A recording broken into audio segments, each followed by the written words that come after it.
1 minute, everything was fine. The next minute, the job was going south, fast. The limousine with Dragomirov hurtled toward the mouth of the alley where Taylor waited, not unprepared. Taylor was never unprepared, but unsuspecting. Taylor would be occupied watching for threats to Dragomirov. It would not occur to him that Dragomirov was now a threat to him.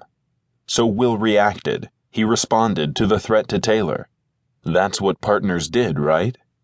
Even as Will dropped down onto the top of the limousine, he was mentally justifying his decision to Taylor, justifying it because before he ever hit the roof, he knew he had made a mistake. Problem number 1, there was nothing to hang on to. Had the car windows been rolled down, maybe. But the windows were not rolled down, and Will began to slide. The instant the limo braked or turned the corner, he was going to go flying, at 30+ miles an hour. Problem number 2, problem number 1 was moot, because even if Will didn't go flying, which he would do any minute now, he had no way of stopping the vehicle. And problem number 3, if he did survive, MacAllister was going to kill him. The rush of garbage-scented air blasted against his face, blurring his vision. The alley was nicer than some alleys in Los Angeles, meaning there were no bums to run over. Orange and green and purple graffiti bled into a long smear of chain-link fence, topped by coils of barbed wire, old brick walls, and metal roll-up doors. A couple of phone poles with sagging lines flew by, interspersed with several dumpsters. The alley opening, and the busy cross street beyond, was coming up fast.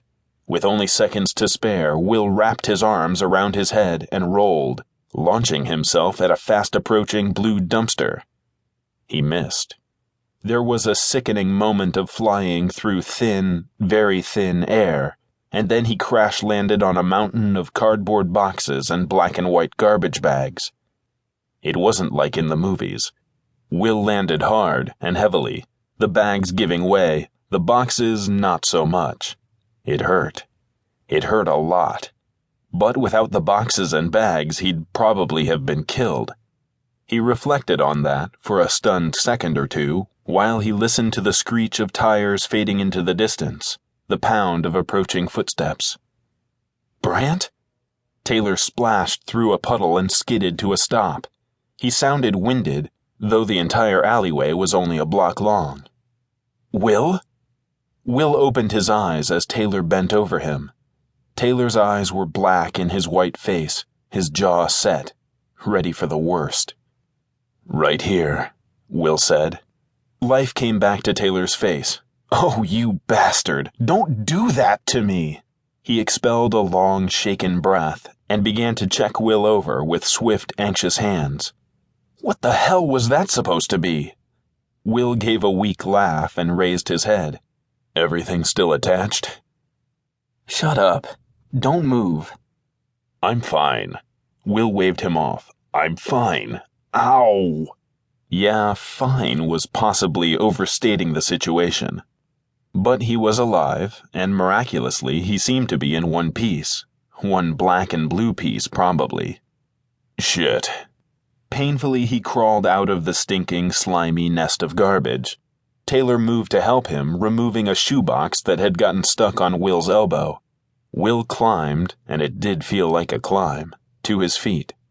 Jesus Christ, Brandt! You want to explain to me what you thought you were doing? Taylor, sounding much more like his normal, ornery self, punched him in the shoulder, and Will toppled back into the trash bags. God damn it! Will said slowly and with feeling. Sorry, Taylor muttered, hauling him out of the garbage bags once more. He brushed eggshells off Will's shoulder.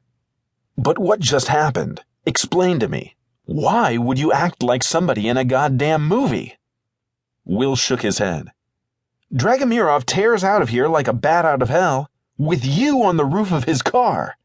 His asshole driver nearly runs me over. We've been laid off. What? Fired.